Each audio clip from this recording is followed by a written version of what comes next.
Welcome to the MS&Me Radio Network. The broadcast shows are for informational and entertainment purposes only. They are not designed to provide listeners with specific personal, medical, or counseling advice. Individuals with a medical issue should always consult their healthcare provider. MS&Me is not responsible for content of individual shows. The views expressed by show hosts or their guests are their own. Enjoy the show.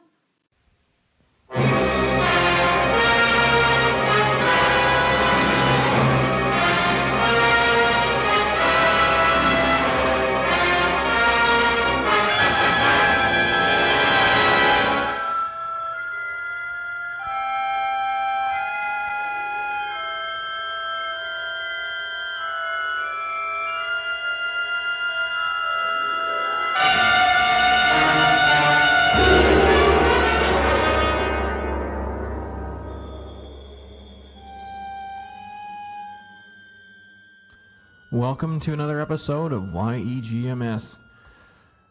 In this episode, it's kind of a follow-up episode to the last one where I interviewed Dr. Gretchen Hawley. She brought up a point that I wanted to dive a little deeper into because I don't think I've ever looked at it on the podcast before, so I thought this would be a good time. And what I want to talk about today is neuroplasticity. And Dr. Hawley caught me off guard. She asked me if I knew what it was, and I know I'd heard the term, and I read about it before, but I couldn't, obviously not in any depth, because I could not honestly remember what it was, which is strange, actually, for me, considering I run a lot and I exercise a lot. So quickly, what a neuroplasticity is, I'll read the definition from Wikipedia. Neuroplasticity, also known as brain plasticity, neuroelasticity, or neuroplasticity, is the ability of the brain to change throughout an individual's life. For example, a brain activity associated with a given function can be transferred to a different location.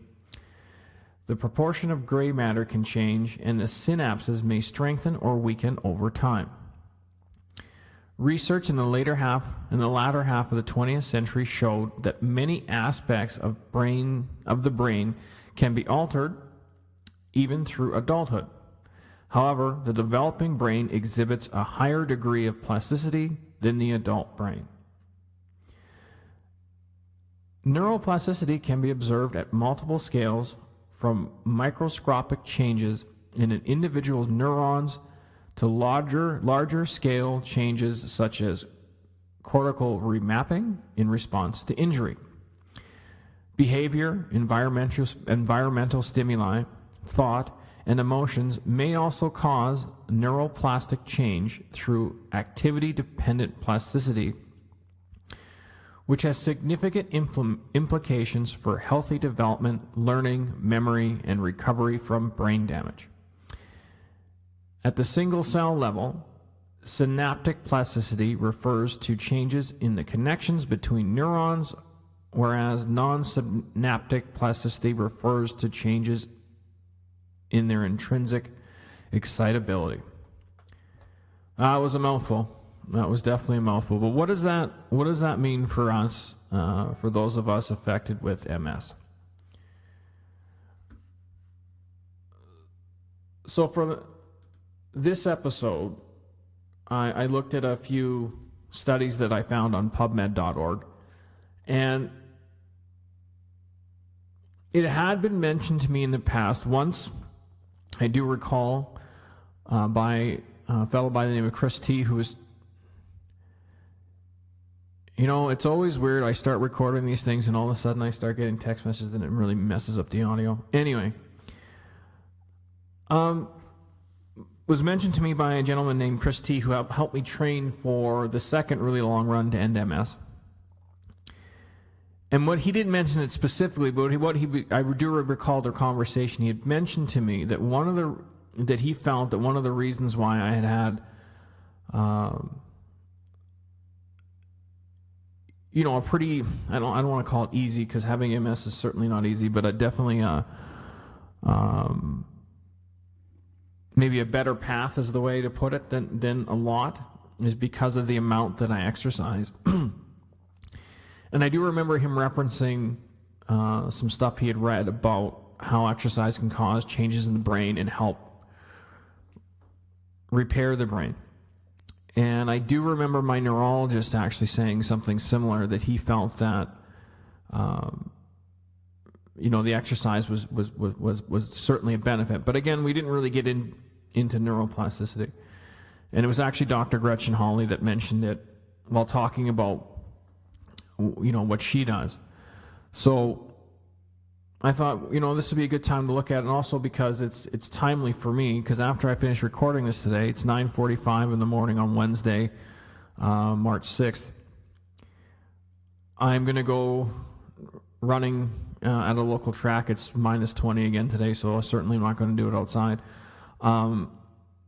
In preparation for the 2019 really long run to end MS. And so maybe it's probably best, before we go right into it, I want to maybe just kind of set the scene for people who maybe haven't heard some of the podcasts in the past, or I've talked about it, or but how running started for me. So since I was a kid, I was always involved in sports. I live in Canada, and northern Canada to boot. So played hockey until from the ages of 5 to 17. Soccer in the summer, sometimes baseball. Lots of pickup basketball with friends, lots of rollerblading. When I still lived in the mountains out in British Columbia, lots of mountain biking. So athletics was always part of my life.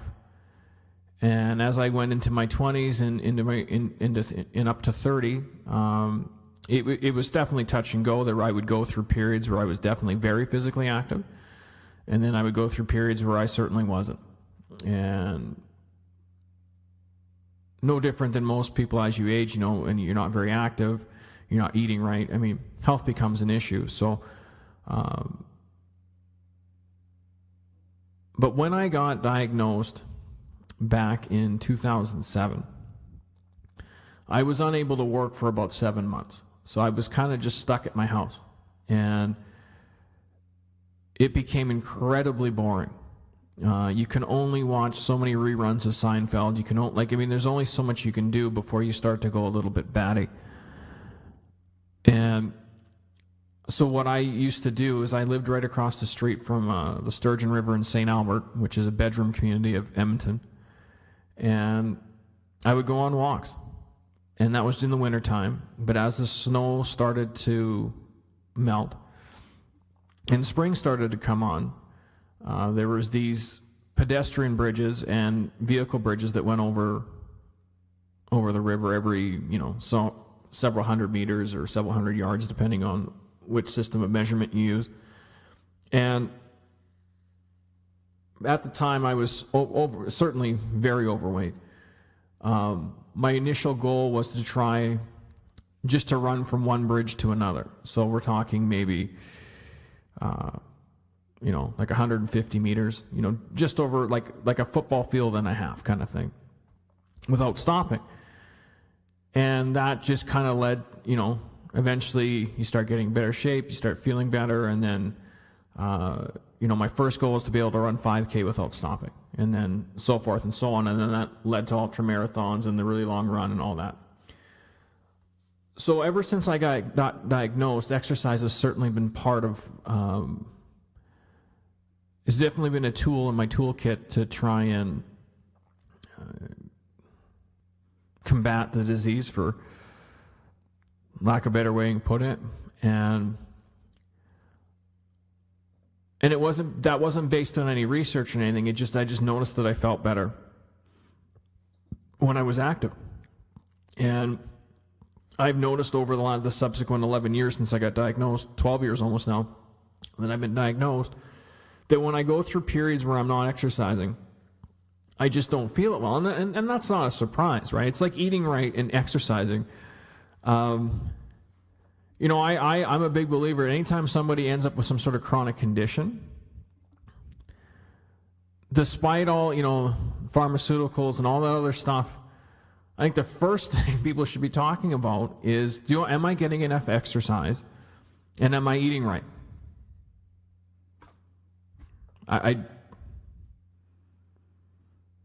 Because I don't believe I can cure my MS myself. I've never believed that. My thinking has always been, I want to give myself the best chance possible, and I think by eating better and exercising, along with taking the recommendations of my neurologists and the health professionals that I deal with, is probably pretty sound. And if for long time listeners of this podcast, or even new ones, why am I getting all this email now? This is insane. Anyway, I apologize for the beeps. I have had no email all morning, and then all of a sudden they're just coming in. That's just the way it is. Side note, if I could figure out why that happens, it's like, you can watch your front street, and you can watch for a few minutes and see no cars, but the second you jump in your car to go anywhere, there's 3 or 4 that all want to go somewhere. If I could figure out why that happens, I'm sure I'd be a billionaire several times over. Anyway, so I think that obviously exercise is important, and not just for MS, I think just in general. But I also think, diet's important, all that stuff. And none of this is shocking, right? None of this is shocking. It's like eating green vegetables. We all know we should do it, and most of us choose not to, right? But back to neuroplasticity, and the reason for this episode is, there seems to be a growing body.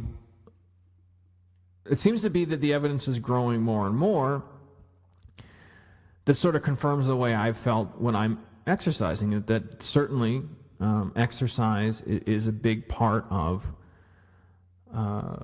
can be a big part of your recovery, and can be a big part of managing your disease in a really effective way, in a way that you can improve your mobility and improve your quality of life.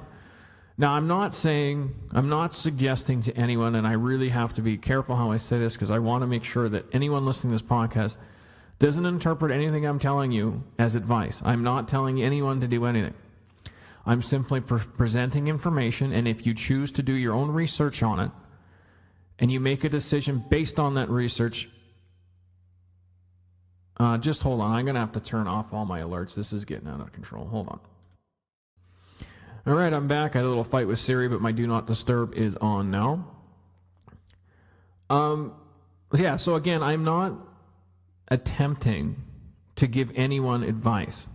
I'm just presenting information, providing links to good quality sources of information so people can do their own research, and they can make choices that they're comfortable based on their understanding and the research they've done.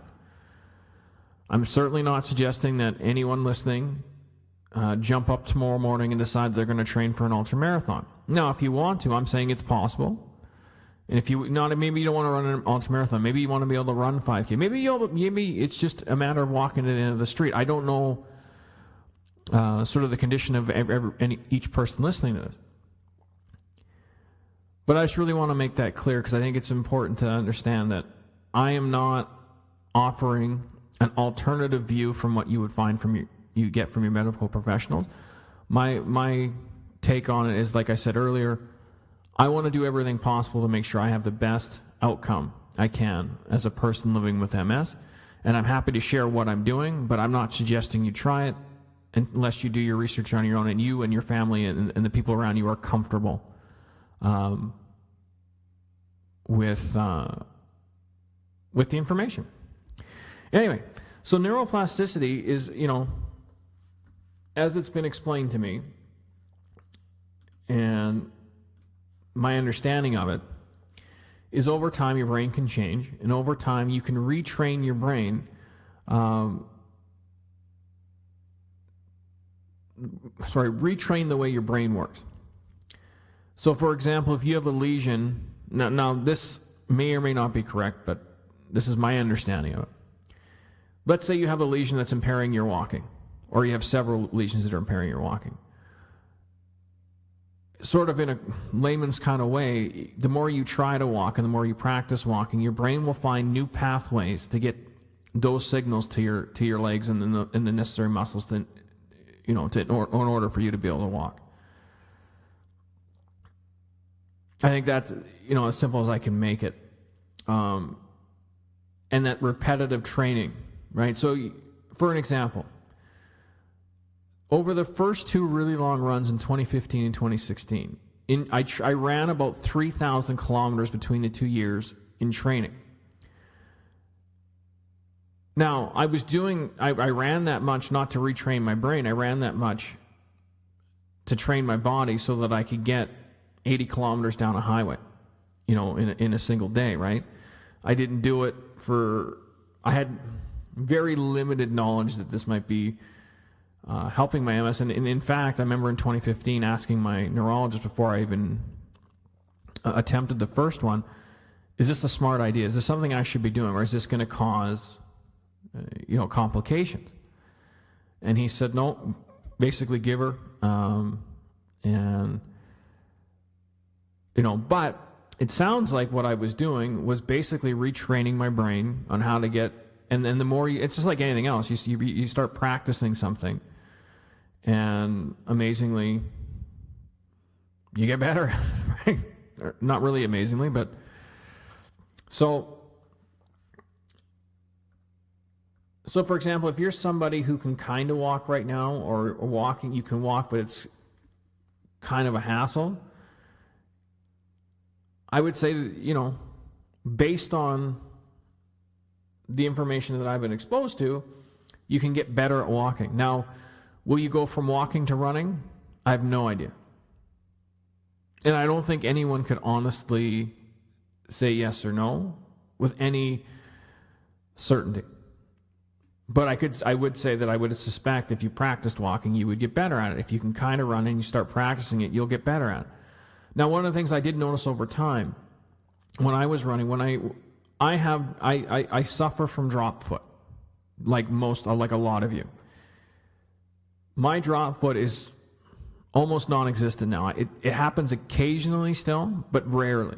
When I first started running and really training for the really long run and just running in general, it was a daily occurrence when I'd have a bout of drop foot. And as recently as 2016, one of my last training runs for the 2016 really long run, I actually was running in the river valley in Edmonton all day over routes down, single path trail. Didn't fall once. And then I was on my way home and I was running down the sidewalk, just the sidewalk. And I caught, because of drop foot, one of those little gaps between the sidewalk blocks. It caught my right toe, because that's the one that I have problems with the drop foot. And I went down hard. I still have scars on one of my wrists from it and on one of my knees. I ripped up my shorts pretty good. And when I got home, my wife looked at me and asked me, what were you doing? And I said, this wasn't from running in the river valley. This was from going down the sidewalk. That's the last time I can remember having drop foot while running. And it's not really a concern now. And I would guess, but I don't know this for certain, that would be an example of neuroplasticity, where I've trained so much that I don't suspect that I won't ever get, I probably will get drop foot again at some point in time, but it's not a problem. It's not nearly the problem that it was. So for this episode, I looked at two papers that I downloaded from PubMed.org. I will leave the links to them so you can read them for yourselves on the companion notes on ownmultiplesclerosis.com. Now, I'm going to read you the titles of the papers, but I warn you, they're a mouthful. One comes from Multiple Sclerosis International, and the title is The Effects of Aerobic Exercise on the Recovery of Walking Ability and Neuroplasticity in People with Multiple Sclerosis. A systematic review of animal and clinical studies. That's catchy, isn't it? The second article I looked at, and it comes from Frontiers in Neurology. Clinical implications of neuroplasticity, the role of rehabilitation in multiple sclerosis. Now, I'm certainly not going to read each paper to you. That would take more time than I have, or that I would have any desire to do. That's why I'll leave them for you. And one note, I know I've had some listeners comment that some of the papers and stuff that I put up on the website are a little bit difficult to read. They are. I mean, these come from academic journals. They're not written in an easy way to read. I find that the best thing to do is, if your brain doesn't work in a sciencey kind of way, read through the introduction so you have an understanding of what it is they were doing. If you want to know what the result was, the introduction, and if you read the discussion portion and the conclusion, gives you a pretty good idea, right? I just find that at least you can understand what they feel they've proven, and sort of what the results are. I don't really dig deep into the methodology. I mean, I always read through it, but these are people that are far smarter than I am, and I'm not going to try and find flaws in their methodology. So anyway, so here's some points from the Multiple Sclerosis International paper. And here's from their introduction. Here's a quote from their introduction. The rehabilitative approach to MS has primarily focused on teaching compensation for physical impairments rather than fostering neuroplasticity and recovery of function. Recent research suggests that neuroplasticity does occur among people with MS, and there may be more opportunities for recovery after relapse than was previously believed. So that's, in a nutshell, kind of what I just said. And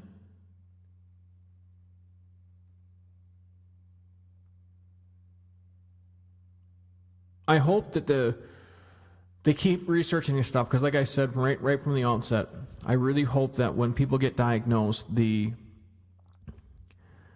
thing that happens is, hey, here's your disease-modifying therapy, depending on what the neurologist prescribes you, but here's also our suggestion for weekly exercise to help foster that neuroplasticity, so that you can get to a point where you're moving better. Here's another quote from the paper. Aerobic exercise is one intervention that has the potential to affect multiple underlying targets, such as enhancing markers of neuroplasticity, attenuating neural inflammation, and improving tolerance for physical activity. And because of reciprocal limb movements, it also helps restore walking ability. Evidence suggests that aerobic exercise promotes neuroplasticity by upregulating neurotropins, such as brain-derived neurotropic factor.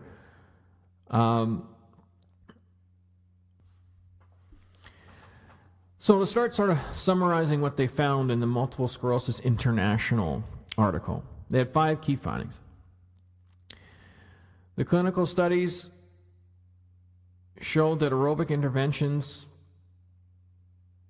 helped people move better. Point number 1, I summarized pretty heavily, but that's basically what it's reading. That's what it's saying. Point number 2, and this is an interesting point. Very few studies examine whether the effects were sustained after cessation of intervention, and those that did show that most outcomes returned to baseline within a few months. So basically what they're saying there for point number 2, you're going to move better and you're going to feel better when you're exercising, but if you stop exercising, eventually it's going to go in reverse. And that's been my experience. When I stop exercising, I start feeling poor. Not right away, but after time, I start feeling poor. Point number 3, people with severe MS-related walking impairments were relatively unrepresented in the studies that they looked at. And that's too bad, because I think that they shouldn't just study people that are already moving okay. These interventions should be tried, I think, with everyone. And because what does it hurt, you know? Point number 4. In clinical studies, neurotrophins were not reliably changed with aerobic exercise. And point number 5, in animal studies, both neurotrophins and neurological status were improved when aerobic exercise began more than 2 weeks before the induction of EAE in the animal. So those are the 5 key findings of the multiple. I recommend at least thumbing through it. Now here's the conclusion from the multiple. Here's the conclusion. Some points, some highlights from the conclusion of the Multiple Sclerosis International paper. Consolidated evidence suggests that aerobic exercise training can improve walking ability in people having MS without severe walking impairments. Well, they're suggesting, so if people are wondering how much exercise they need, it's not a ton. They're suggesting 30 minutes of walking 3 times a week for 6 to 8 weeks at mild to vigorous intensity.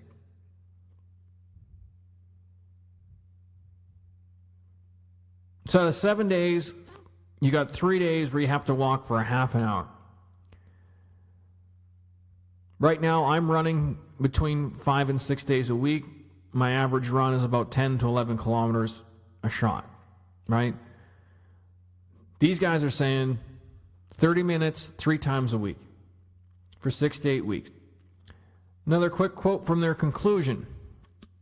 The effects of aerobic exercise were not sustained more than 6 months after the end of intervention. So that goes to that point I mentioned before.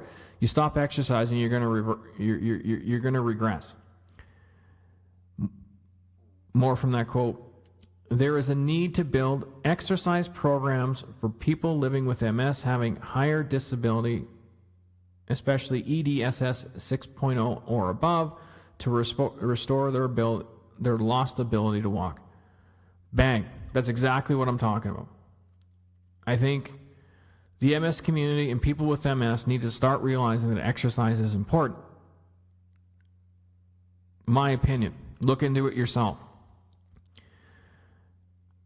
But is it really shocking that not sitting around and doing nothing is worse for you than moving around? Is that really shocking anyone listening to this? Anybody going, whoa, I can't believe that. Come on. Right? It's like I said, it's green vegetables and exercise. We all know we should do it. A lot of us choose not to. Right?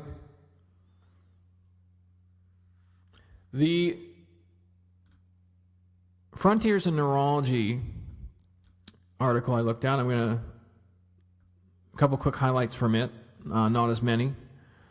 Actually, just 2 quotes I'm going to read from that. And again, it'll be on my onmultiplesclerosis.com website in the companion notes to this episode. So first quote from the Frontiers in Neurology article. And this one's pretty direct. In numerous studies, the beneficial effects of exercise therapy for persons with MS have been shown. Again, what I just said, is that really surprising anyone? Doesn't surprise me.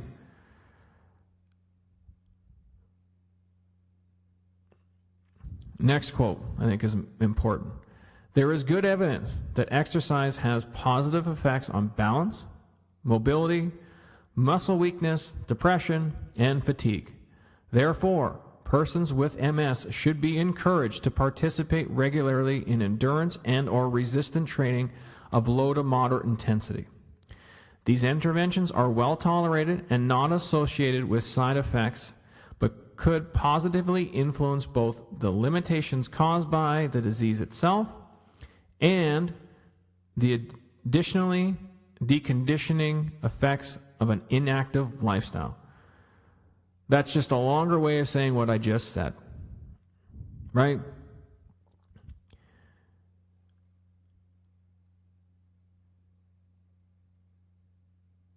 So I think that you know what's interesting? When I first got diagnosed with MS way back in 2007, way back, 12 years. Depends. It doesn't really feel that long. But anyway, I remember reading a article about vitamin D and MS. And I remember my neurologist at the time, not the one I currently have, but the one I had at the time. I had asked him about vitamin D, and I had also asked him how much I should be taking. That neurologist told me that it was pretty much a waste of time. Take your meds, hope for the best, was kind of the message that was coming out of that. Now, this neurologist was an older gentleman, and I also remember from when I got diagnosed, when the MS nurse took me through all the, my potential drug treatments and whatever. There was no mention of exercise, and there was no mention of diet. Why I find that interesting is my current neurologist, who I've been with for about 5 years now. First time I met with him,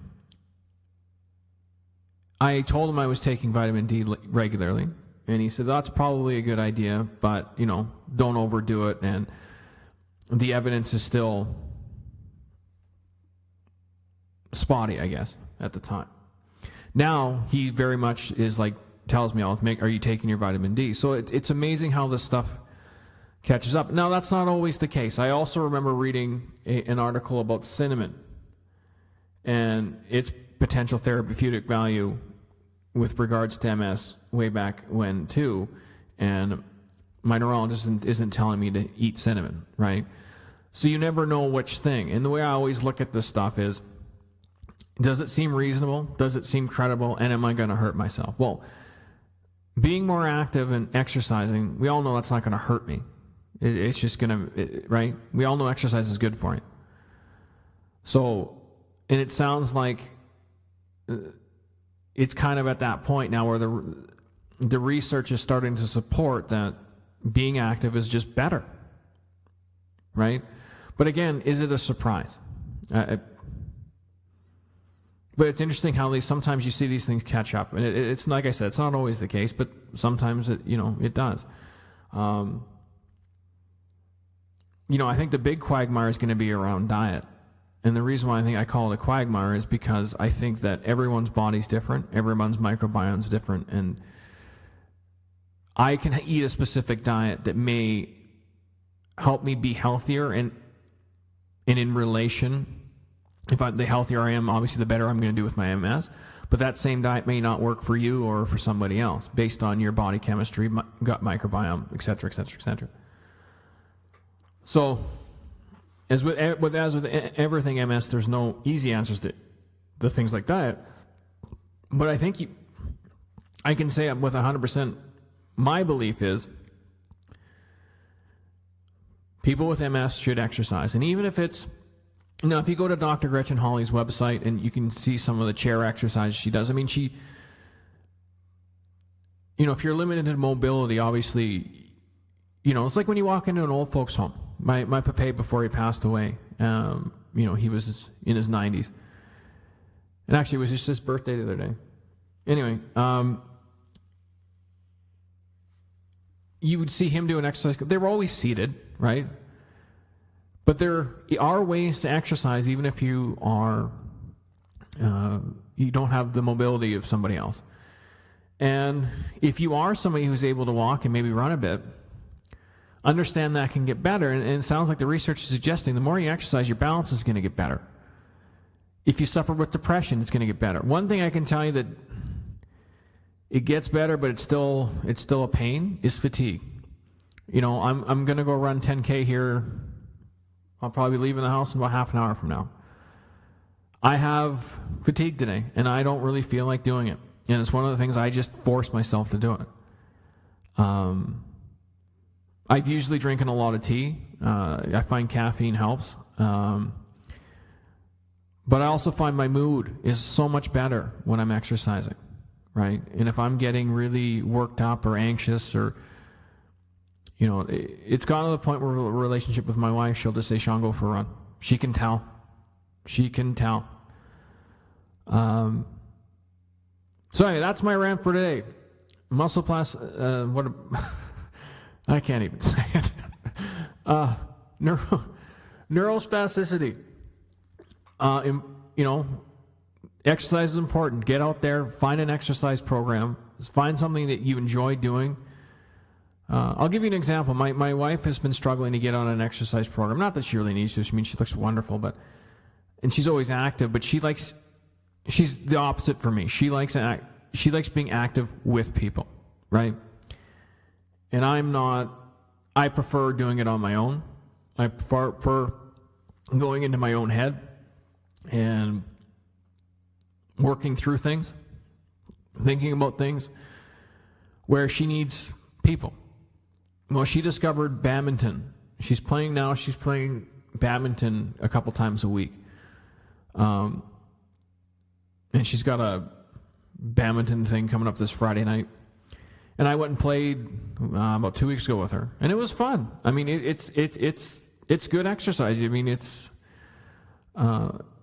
you can definitely tell the people who know how to play versus the people who don't, because if you don't, like me, you're doing a lot of running you don't need to do, where like some of the old guys we were playing against, they barely moved. It was pretty funny. But anyway, it's exercise, right? So find something you enjoy and just do it. And, you know, there are worse things than going for a 30-minute walk in the woods. You know what I mean? Anyways, next episode there will be another guest. I'm pretty excited to talk to them. It's an art project based around MS. We're going to be talking to them near the end of this month and near the end of March. If you want to be a guest, I'd love having guests on the show. Please, just reach out to me. Whatever you want to talk about, if it's MS related, we'll get you on. You can email me at Sean, SEAN, at ownmultiplesclerosis.com. You can find me on Twitter at ownms.com1. I believe I'm on Instagram. I don't know, but I think I'm on Instagram too, and I think it's ownms, OWMMS. From now on, and just so you can know, if you do reach out to me, especially through Instagram, I don't run that account because I have great guy named Steve who's volunteered to run the my social media between now and the really long run on Saturday, June 8th. But he'll let me know if there are any messages. You can also find ownmultiplesclerosis.com on Facebook. You can go to the website, ownmultiplesclerosis.com. The Really Long Run is the Really Long Run to endms.ca. That website is through the Multiple Sclerosis Society of Canada. And there's also a Really Long Run Facebook page. I think that's all the places you can get a hold of me. But please, if there are people out there that want to be on the show, be on the show. I mean, we can talk about whatever you want within reason, right? So, until next time, which will be around... Next episode will be up around the 1st of April. Take care. Go for a walk. Eat your green vegetables, and we'll talk to you later.